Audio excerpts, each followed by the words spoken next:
2006 में प्लूटो से solar system का 9वां प्लैनेट होने का टैग छीन लिया गया। दोस्तों, अंतरिक्ष अनगिनत विचित्र चीजों से भरा हुआ है, लेकिन हर चीज को प्लैनेट नहीं कहा जा सकता।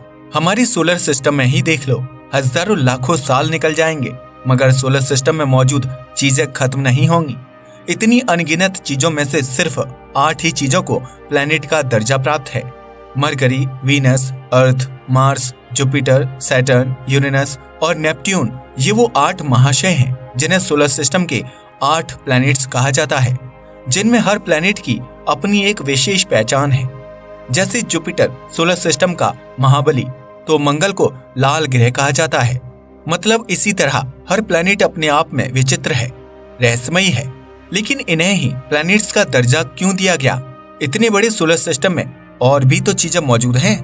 तो किसी भी चीज को प्लैनेट बनने के लिए कुछ बहुत ही जरूरी कंडीशंस को फुलफिल करना होता है। अगर किसी चीज को प्लैनेट बनना है तो उसे सबसे पहले बेसिक कंडीशन पूरी करनी होती है।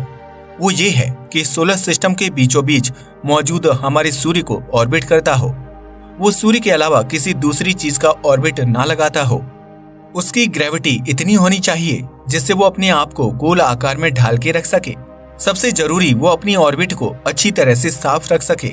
बाकी कंडीशंस में तो प्लूटो लगभग फिट बैठ रहा था, मगर प्लूटो अपनी ऑर्बिट को साफ रखने में नाकामयाब है, जिस वजह से 2006 में इंटरनेशनल एस्ट्रोनॉमिकल यूनियन ने प्लूटो से प्लैनेट होने का दर्जा छीन लिया और ड्वार्फ प्लैनेट की कैटेगरी में डाल दिया।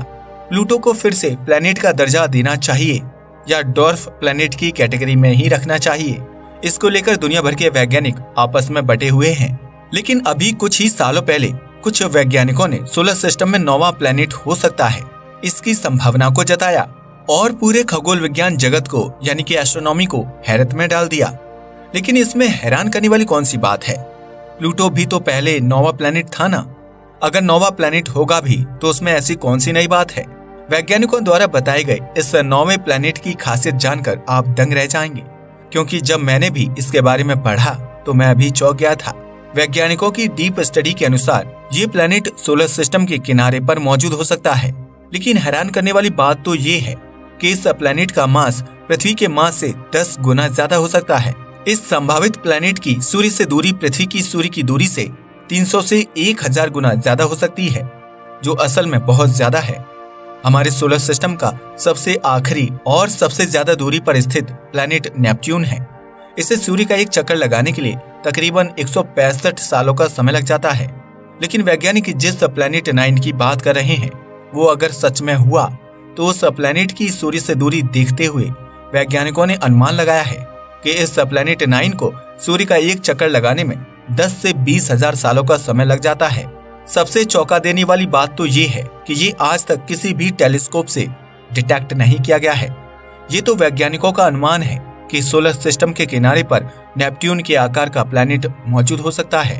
लेकिन किसी का भी ये सवाल उठाना बनता है कि ना किसी टेलीस्कोप ने इसे देखा, ना ही किसी भी आधुनिक उपकरण ने इसे डिटेक्ट किया। फिर वैज्ञानिक इस बात को इतनी गंभीरता से क्यों ले रहे हैं? वैज्ञानिकों ने ऐसा क्या किया जिससे उन्होंने इस प्लैनेट के होने की संभावना जताई? क्योंकि एक आम नजरिए से सोचा जाए तो किसी भी प्रकार के डिटेक्शन के बिना किसी चीज के अस्तित्व की संभावना भी जताना नामुमकिन है।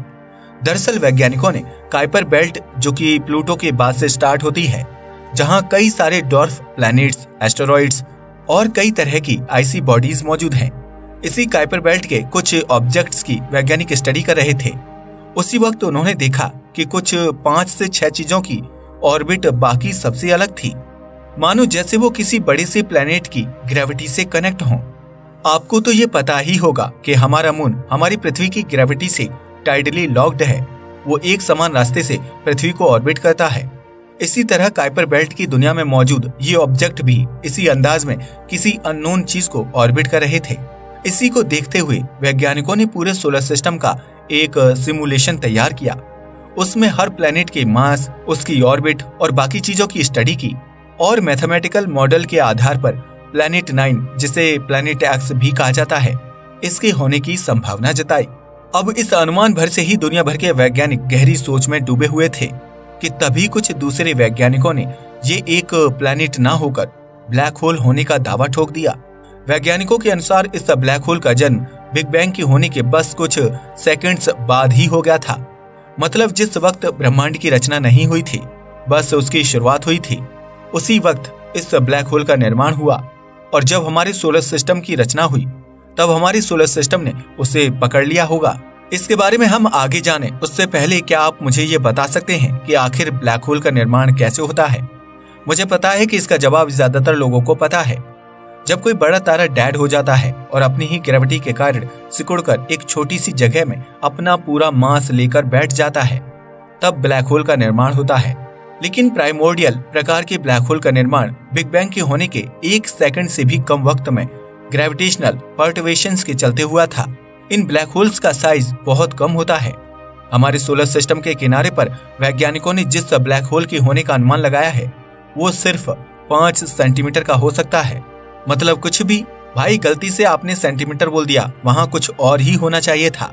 इसे सुनकर आपके मन में यही चल रहा होगा, लेकिन सच मानिए मैं झूठ नहीं बोल रहा, वो 5 सेंटीमीटर ही है।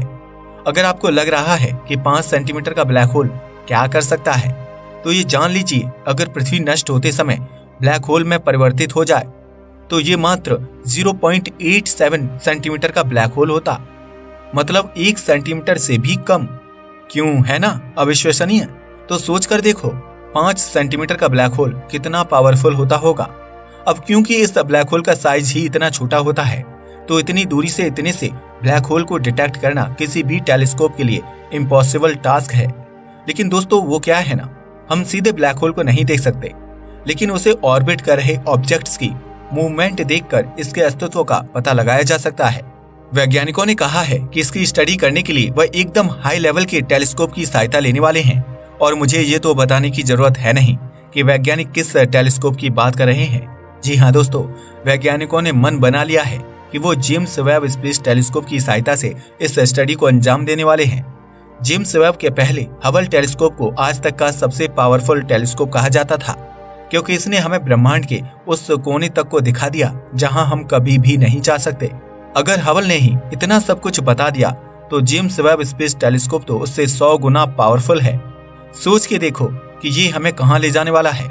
हमारे सोलर सिस्टम के किसी भी रहस्य को आराम से हल कर देगा। दोस्तों, अब तक हम सिर्फ हाइपोथेटिकल वीडियोस देखते थे कि क्या होगा अगर कोई ब्लैक होल हमारे सोलर सिस्टम में एंटर कर जाए।